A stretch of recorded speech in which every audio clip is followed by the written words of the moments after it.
Hello all you cool cats and kittens, it's Carol here at Big Cat Rescue. No, I'm joking. Anyone else completely losing their mind with this coronavirus quarantine lockdown situation? No, just me. Pop a comment below if you have watched Tiger King and let me know what you thought. It was completely mad. But anyway, yes. Hello historians, hope you're all keeping safe and well in these horrible, unprecedented circumstances, and hope you're not going too crazy. I hope you're also enjoying the Medici series that I finally got round to editing, but today we're going to take a little detour from the Medicis just because I wanted to address the current situation and wish you all well and say hello. I've been doing a lot of reading and been doing some gardening and bits and bobs. Not a lot really, but yeah, I didn't want to just carry on churning out the Medici stuff and not sort of address the current situation and how crazy everything is right now. So I hope you're keeping well. I hope you're watching lots of history documentaries like me. I hope you're reading lots of books, and I hope you're looking after your mental health, which is very, very important. So today we are going to talk about Dowager Empress Cixi, or Empress Orchid as she is otherwise known. China's last empress. She went from a lowly concubine to literally ruling China for the best part of 50 years. She has been maligned in history as this villainous, awful, evil woman, and I am here to set the record straight today. I'm going to apologise first and foremost if any of my pronunciation is wrong. I have looked into this very deeply. I've used the work of an amazing woman called Chang, who does lots of lectures on Empress Cixi, and I've tried to pick up the pronunciation. I've even watched some Chinese pronunciation videos on YouTube as well, but there were still a lot of words and a lot of names of people that I couldn't find out how to say it, so I'm guessing. So yes, without further ado, let's get into Dowager Empress Cixi. Born Yahanara Yingzhen, Xingzhen, I think, with an X, isn't it? Yahanara Yingzhen, on the 29th of November 1835 in Pichai Hutong in Beijing. Her mother was Lady Fuka and her father Hui Zeng was a member of the Bordered Blue Banner who held the title of a third-class duke. In 1851, aged 16, Cixi participated in the selection for wives for the Shan Emperor, alongside 60 other candidates. Cixi was one of the few chosen to stay.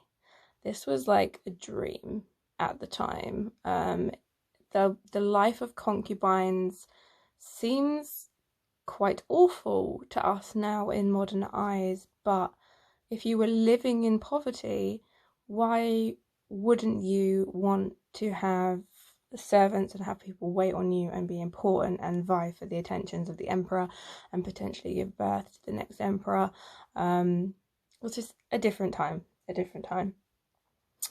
Other notable chosen candidates were Lady Li of the Tatara clan and concubine Zhen of the Nihohuru clan, who later became the empress consort. On 26th of June 1852, Cixi entered the Forbidden City and placed as a consort of the 6th rank and was styled Noble Lady Lan.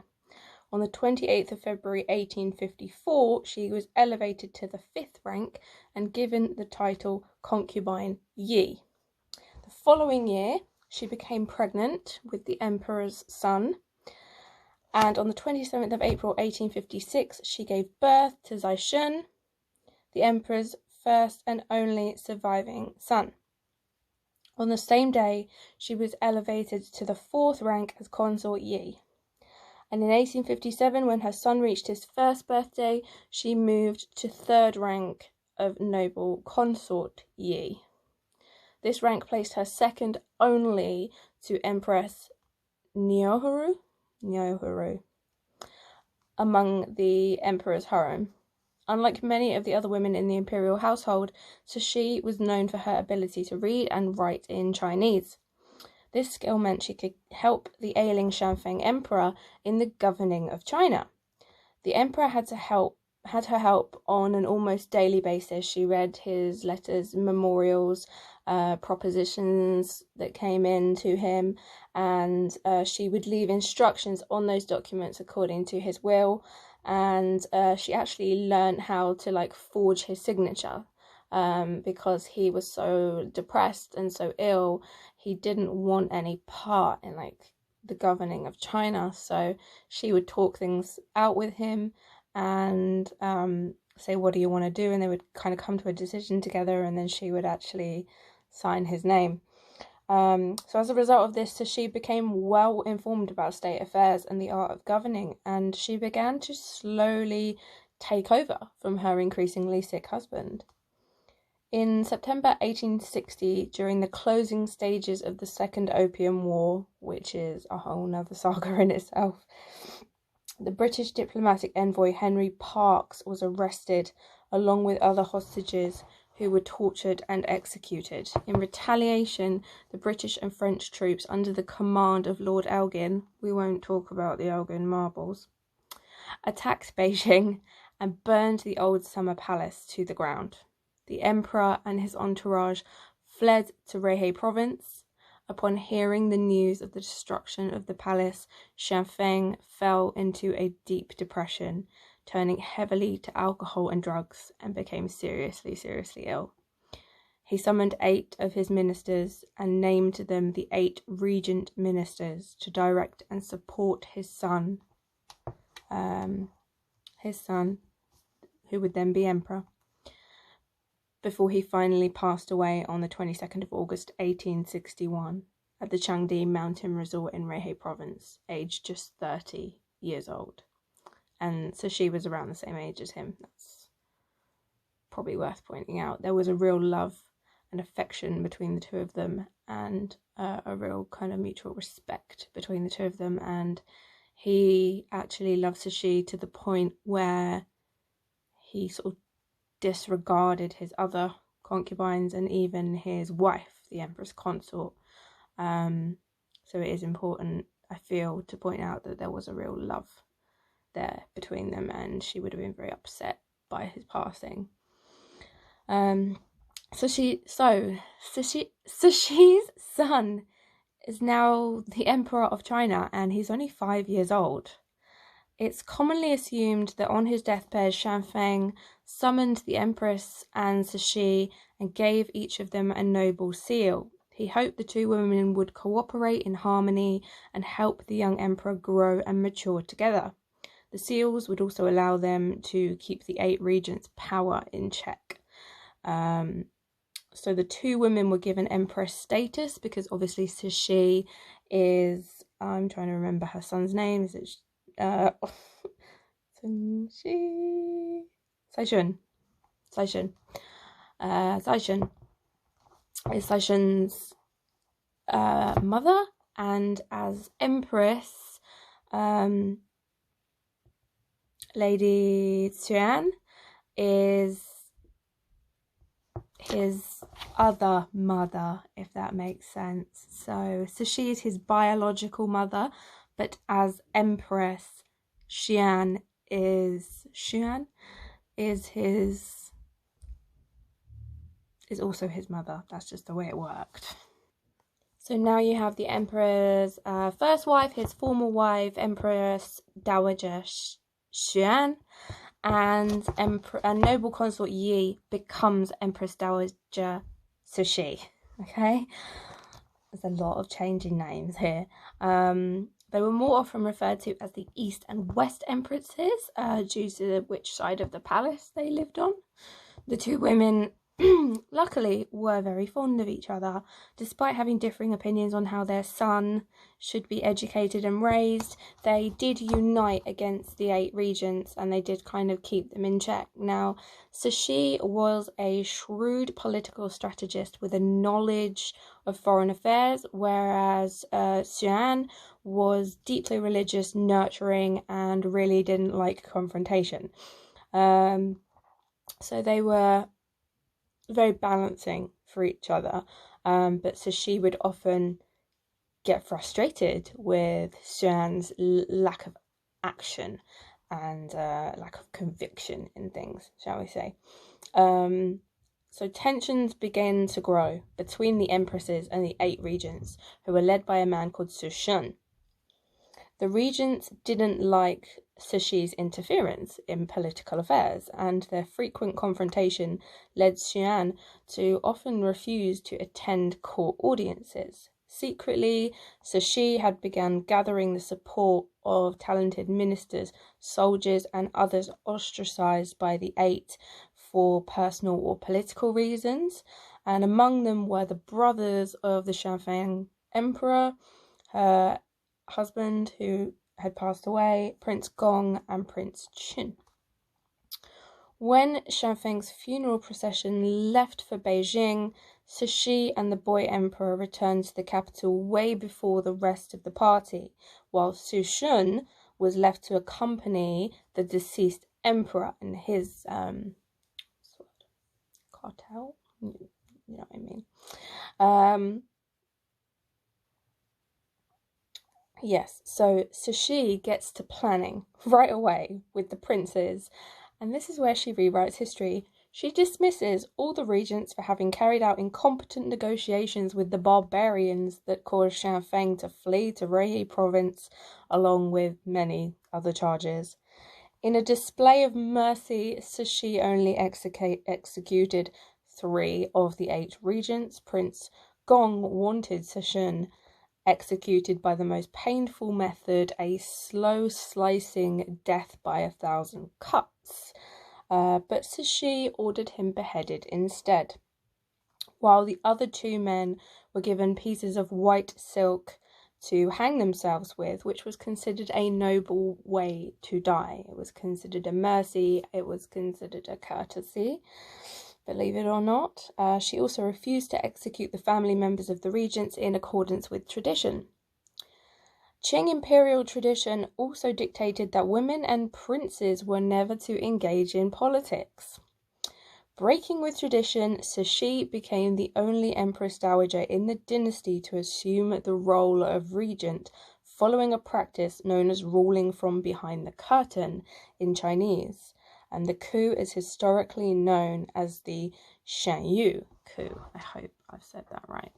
And she literally did rule from behind a curtain. So I will try and find a picture to insert. But there was an audience chamber, a throne that the little 5-year-old emperor would be placed upon. And then next to that, there was actually a curtain that Cixi would sit behind. She couldn't communicate with the men. All very interesting, to say the least. I've been joined by a little friend. Come here. Scruffy's back. Scruffy's back with a brand new wrap. No, how auspicious that my Shih Tzu would join us for this conversation. Shih Tzus were originally bred to be lapdogs of Chinese emperors and empresses. So there we go. Yeah, very fitting to have him in this video. So she did actually love dogs. She had lots of dogs, but from what I could find, and I did research this, she had Pekingese dogs. So, sorry Scruffy. Don't think there were Shih Tzus, but you never know. Anyway, a few days after the coup, Cixi appointed Prince Gong as Prince Regent, and his eldest daughter was made a first-rank princess, which was a title usually bestowed on the Empress's firstborn daughter. So again, breaking with tradition.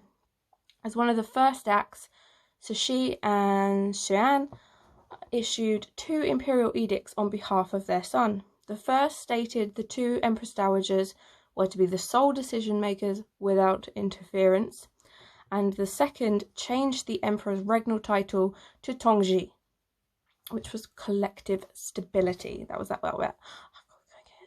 I'm dying. Everyone's probably like, Emma, you shouldn't joke about dying right now. It's not funny. It's not funny. I apologise. I hope everyone's staying safe at the moment. Scary times. We're up to like 2,000 deaths in the UK now. It's crazy. We've been on lockdown for nearly 2 weeks now. But there we go. Let's go back to China in the 1800s and transport ourselves away from this current situation. So, the emperor is now called Tongji, collective stability. Despite being the designated sole decision makers, both women still had to rely on the Grand Council. Why can't I speak today? Grand Council to deal with affairs of state. The most important role of the Empress Dowagers was to apply their seals that Shan had given them on his deathbed to edicts, which was a rather mundane and mechanical role in a very complex bureaucracy. Cixi's ascendancy came at a time of internal chaos and significant foreign challenges. We have the effects of the Second Opium War still being felt in the way of things like paying huge reparations, that's the word, and foreign occupation of ports so that they could carry out trade, and China's in a bit of a stranglehold still, so she has her work cut out for her. And then on top of that, you have the Taiping Rebellion, which was advancing seemingly unstoppably through South China, and internally both the national bureaucracy and regional authorities were infested with corruption. She's not got an easy time of it, bless her. 1861. The year came around, it rolled around as it always did, and it was the year of the official audits, where all the officials of all levels had to present their political reports from the previous 3 years. So she jumped on this as an opportunity for overhaul. She personally sought audiences with all officials above the level of provincial governor. She had 2 prominent officials executed to serve as a warning to others. Ching, I hope I'm saying that right. Q is Ch, right? Ching, a military shlang who tried to bribe his way out of demotion, and the viceroy of Liangjiang, who fled in the wake of an incoming Taiping army instead of staying to defend the city. If at any point I am pronouncing something wrong, please do tell me in the comments, because I'm really actually interested in learning about this pronunciation. Please don't lick your bits, mate. Thank you. Trying to be educational here. So she also implemented a number of reforms, including modernisation of railroads, factories and arsenals, an official foreign ministry to deal with international affairs, the restoration of regional armies and strongmen, an increase in industrial and commercial productivity, and the institution of a period of peace to allow China time to modernise and grow. This is crazily forward thinking. Up until this point, China, and I know you're like, Emma, it's 1860, what the hell? China has been largely medieval and feudal and agricultural. So this is huge. And this sparks a lot of resentment and controversy. But she did it anyway, because Cixi was like, okay, we are being attacked from all angles by the West. What do they have that we don't? We need to learn from them. And that's where all this stems from. So, since the beginning of the Qing dynasty in 1644, most major positions at court had been held by Manchus. Cixi, in a reversal of imperial tradition, put the country's most powerful military unit against the Taiping rebels into the hands of a Han Chinese man called Zheng Gaofan, and over the next 3 years appointed Hans as governors in all southern Chinese provinces. Regarding these reforms, Mary C. White suggested not only a dynasty but also a civilization which appeared to have collapsed was revived to last for another 60 years.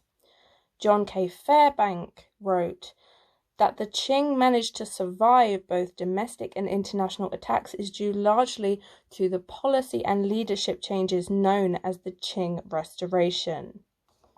So there we go. Praise indeed. Under the command of Zheng Gofan, the Shang army defeated the Taiping rebel army in July 1864.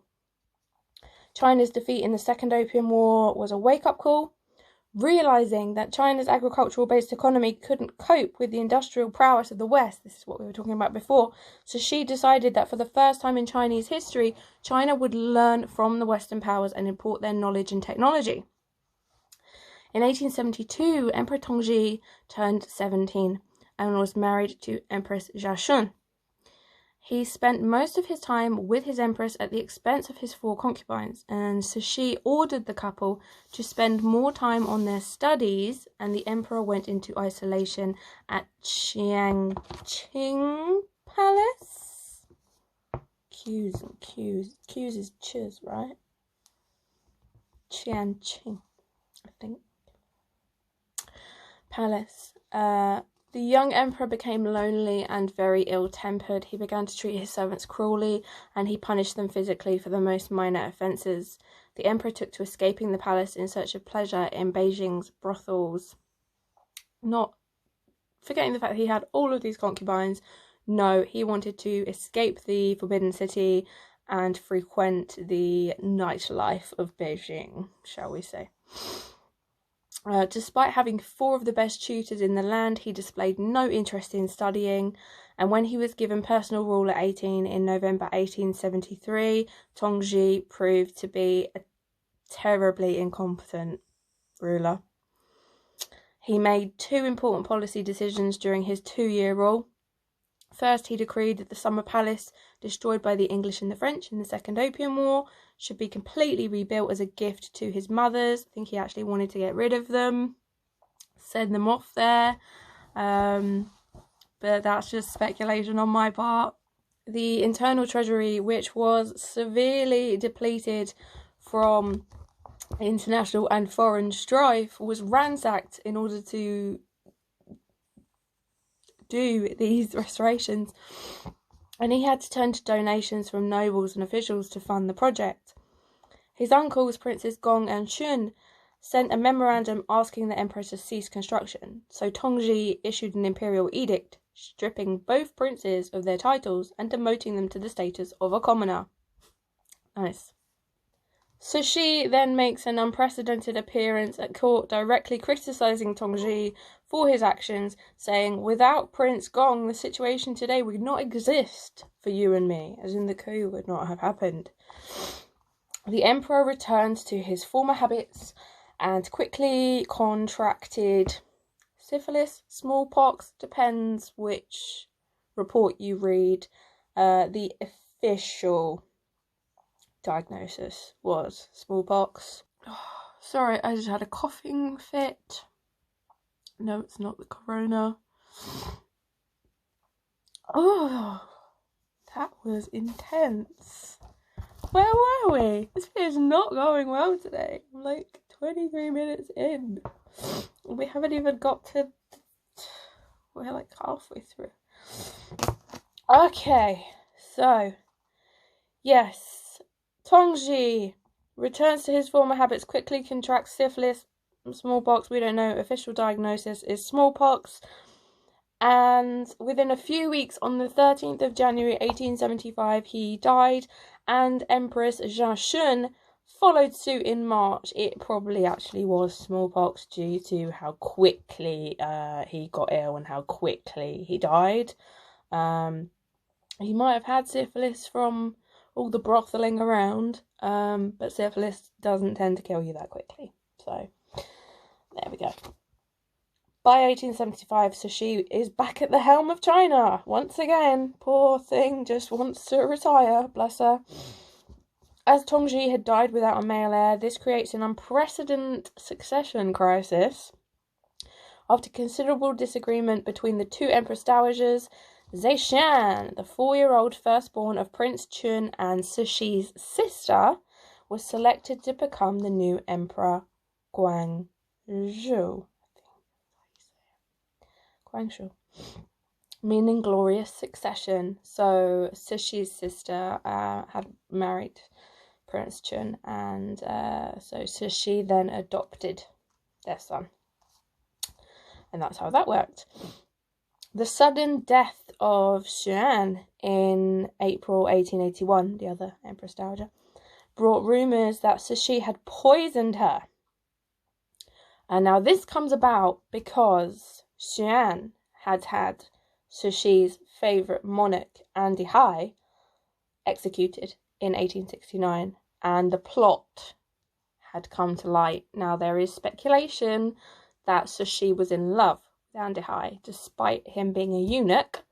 There is speculation that there was genuine love and affection there, and might have been stuff going on there. She was definitely extremely fond of him, and probably the person she was closest to in the world. That's kind of undisputable.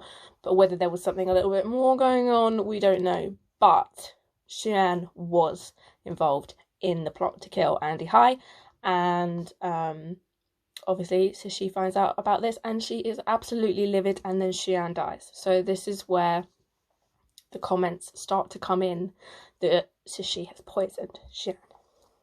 Anyway, the cause of death, however, was confirmed as being from a sudden stroke. So there you go. Guangzhou gained the right to rule at 16 in 1887. However, court officials thought he was too young, so Cixi accepted their advice and legitimised her continued rule through a new legal document that allowed her to aid Guangzhou in his rule indefinitely. She can't get a break. In 1889, Cixi chose Guangzhou's cousin Jinfeng to become Empress Longyu. She also selected 2 concubines for Guangzhou, who were sisters, consorts Jin and Zhen. One of them, who is nicknamed Pearl, consort Pearl or concubine Pearl, becomes Guangzhou's favourite, and he excludes all the others, including the Empress. He's obsessed with Pearl, basically. Guangzhou preferred to spend time with consort Zhen. There you go. Neglecting his empress, for which Cixi was forced to degrade her in 1894, as Zhen had been interfering in political affairs by getting the emperor to read radical reform pamphlets, naughty Pearl. That they were very pro-Japanese, who were at that point China's very, very uneasy ally. On March the 5th, 1889, Cixi retired but continued to influence the decisions and actions of Guangzhou after he began his formal rule aged 19. In 1894, the First Sino-Japanese War broke out, in a nutshell, because Japan wanted Taiwan. It's a lot more complex than that, but there we go. Soon after, Cixi celebrated her 60th birthday with a small commemoration inside the Forbidden City. In June 1898, Guangzhou launched the 100 Days Reform under the influence of reformers Kang Yuai and Liang Qiao. God, that's horrible pronunciation. I'm so sorry. Qiao, I think. Guangzhou set about trying to copy constitutional monarchies elsewhere and tried to enact sweeping political, legal and social changes, and issued edicts for modernising reforms. The snag was that these reforms didn't have the support of the court or the bureaucracy. So basically, Cixi has been bringing in these modernisations and these reforms slowly catching monkey, right? And even then she's been facing backlash for it, and rebellions against it, and groups springing up in protest against it. And Guangzhou reads a couple of inflammatory reformatory pamphlets and thinks he can push all of these reforms through and change China into a constitutional monarchy with a parliament within 100 days. And this just spins everyone's mind, basically. Eventually, allegations of treason against Guangzhou and a plot whereby he apparently tried to have his dear old mum, Cixi, assassinated, led Cixi to resume the role of regent and take control of court again.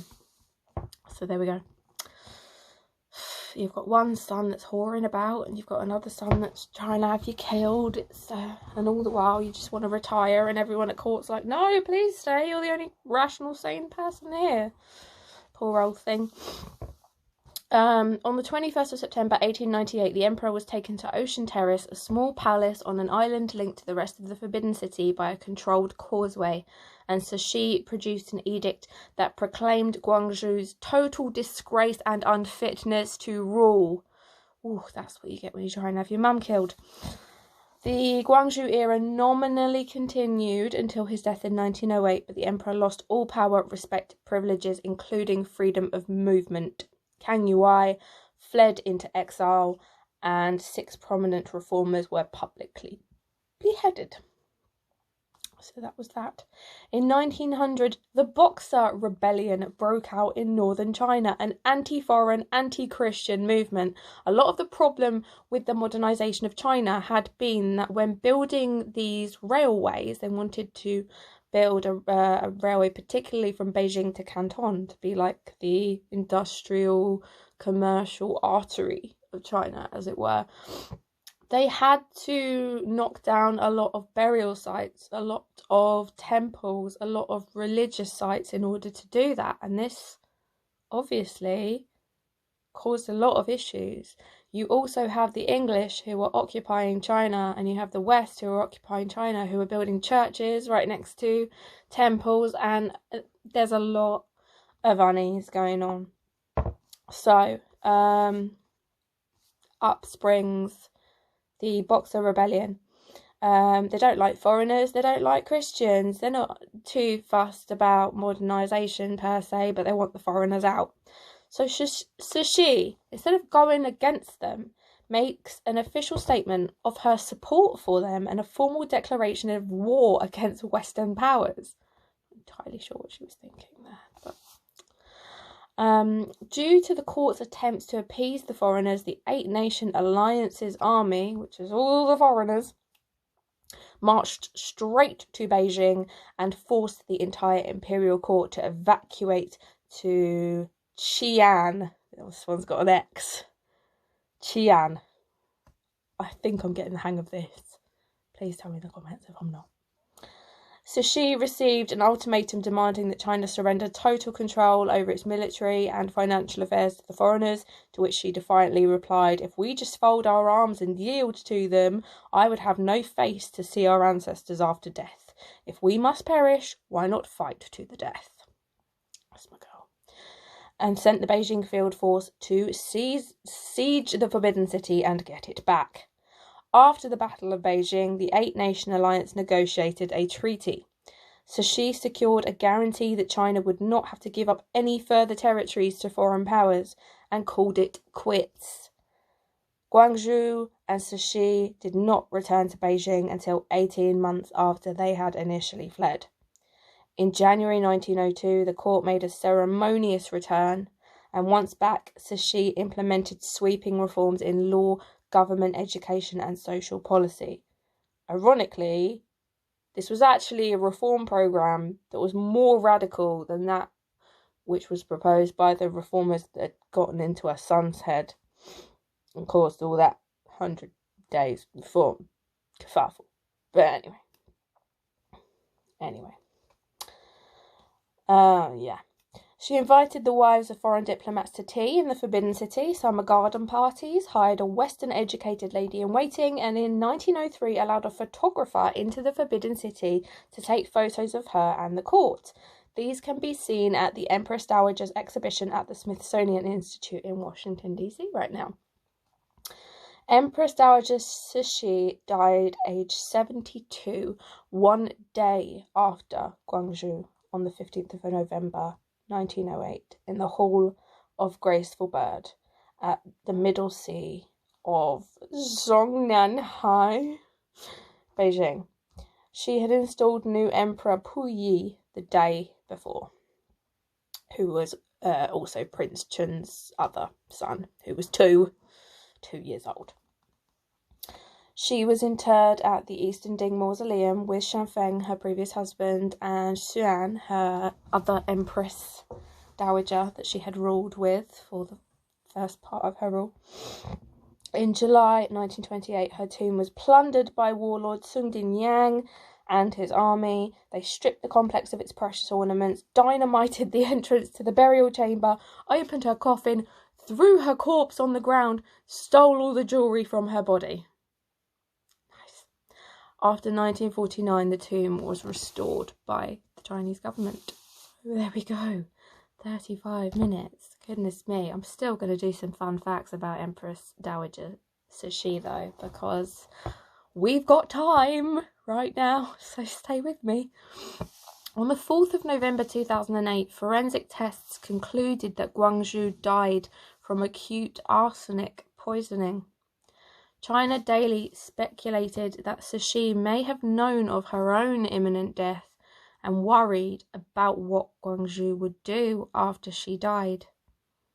Nonetheless, CNN reported that the level of arsenic in his remains was 2,000 times higher than that found in the average person. So make of that what you will. She did not poison Shan, but did she poison Guangzhou, or did somebody else do it? For many years, the mainstream view of Cixi was as a devious despot who abused power and contributed to China's slide into corruption, anarchy, and revolution. However, all foreign accounts of people who actually met her and spoke to her emphasise her warmth and her kindness. Catherine Carl, who painted Cixi in 1903, said she was a kind and considerate woman. She was shrewd, charming, graceful, and had an unusually attractive personality. She also said Cixi loved dogs, flowers, boating, opera, and European cigarettes. China Under the Empress Dowager, a 1910 publication by J.O.P. I think that's J.O.P. I can't read my own writing. It might be J.O.P. Bland and Edmund Blackhouse, made up primarily of gossip from palace eunuchs, gave a contradictory account of her. On one hand, she is portrayed as imperious, manipulative, and lascivious, and on the other hand, ingenious and shrewd and conscientious. Backhouse was later found to have forged some of his source materials, but that didn't stop the book's accounts being used for decades in fiction and biographies and being taken as stone cold solid fact. So there we go. Thanks, Backhouse, whatever your name is. So when Chairman Mao Zedong's wife, Jiang Qing, was arrested in 1976 for abuse of power, an exhibit at the Palace Museum put Cixi's luxurious goods on display to show that a female ruler weakened the nation. Nice.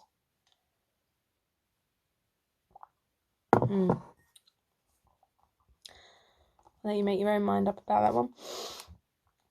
Su Fawn Chung's 1979 doctoral dissertation, The Much Maligned Empress Dowager, was the first study in English to use actual court documents rather than popular history, gossip, and hearsay.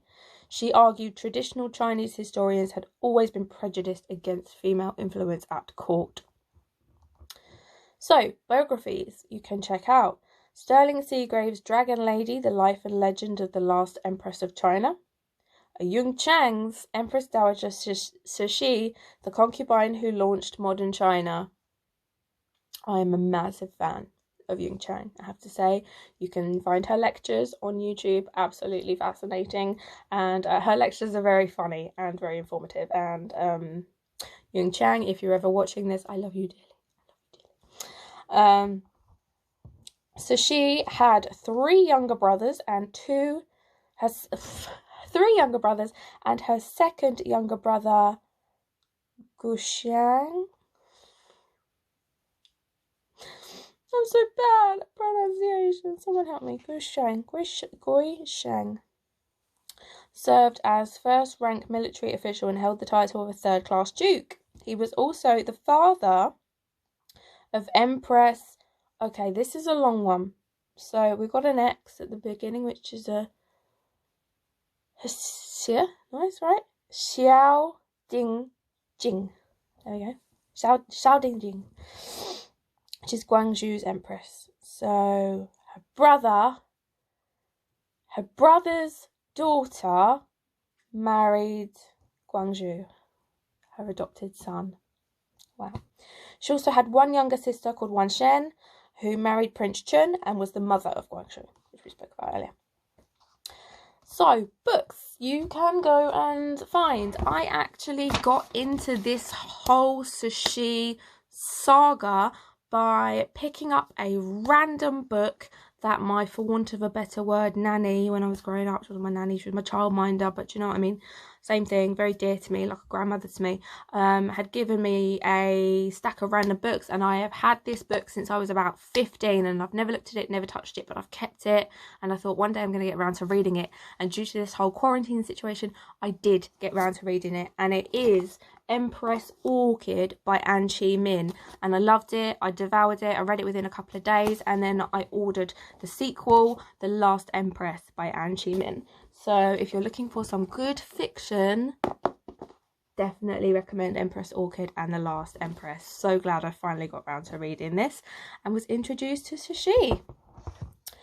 There's also Darling, The True Story of the Empress Dowager, Pearl S. Buck's Imperial Woman, Betty Bow Lord's Spring Moon, Johann Fabricius, The Empress of China, which is a fictional diary. And then we have films about her. So there's the 1963 55 Days at Peking, where she's played by Flora Robertson. The 1970s, there's two films called The Empress Dowager and the sequel The Last Tempest, where she's played by Lisa Liu. The 1987 film The Last Emperor, where she's played by Liu again. And she's also seen in The Burning of the Imperial Palace, Rain Behind a Curtain, The Empress Dowager, Li Ling Yang, The Imperial Eunuch, Lover of the Last Empress, and Chinese TV series Towards the Republic. She's in Japanese TV series The Pleiades, also in The Rise and Fall of the Ching Dynasty from 1990, The Confidant from 2012, The Last Healer in the Forbidden City from 2016, Nothing Gold Can Stay from 2017, and also the 1991 animation The Twins of Destiny. So very out there for someone that this historian had never heard of. Some of Cixi's reforms included marriages between Manchus and Hans, finally legalised. Foot binding was banned.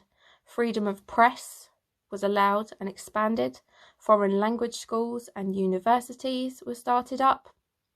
National exams were abolished.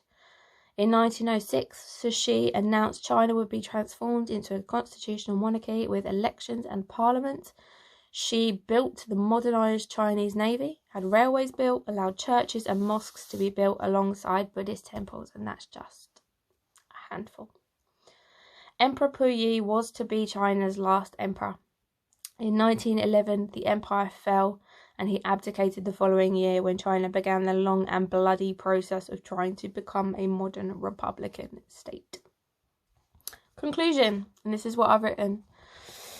Cixi has been given a hard time by historians and by the people of China and by foreigners and by everybody, basically. Cixi has been given a hard time and viewed as this horrible, awful, tyrannical woman, right? But in order to rule China in the midst of wars and rebellions and revolutions for over 40 years, you had to be shrewd and somewhat ruthless at times, I would think. She came from peasant stock. She went from a concubine to the mother of the emperor and the de facto ruler of China. She was loved and hated in equal measure. She dragged China out of the Dark Ages, kicking and screaming just to try and keep up with the Western wolves at the door. She worked hard to reward smart, talented and loyal people regardless of their birth, status or rank. She tried to retire again and again and again, bless her, but the men around her continued to be incompetent and the court and people called on her for guidance. I have no doubt she could be cruel. She gave up a life of ever having love or taking a partner to help her sons to rule. The only man she ever loved died young in a drug and alcohol-fueled depression. Everyone told her how to raise her boys.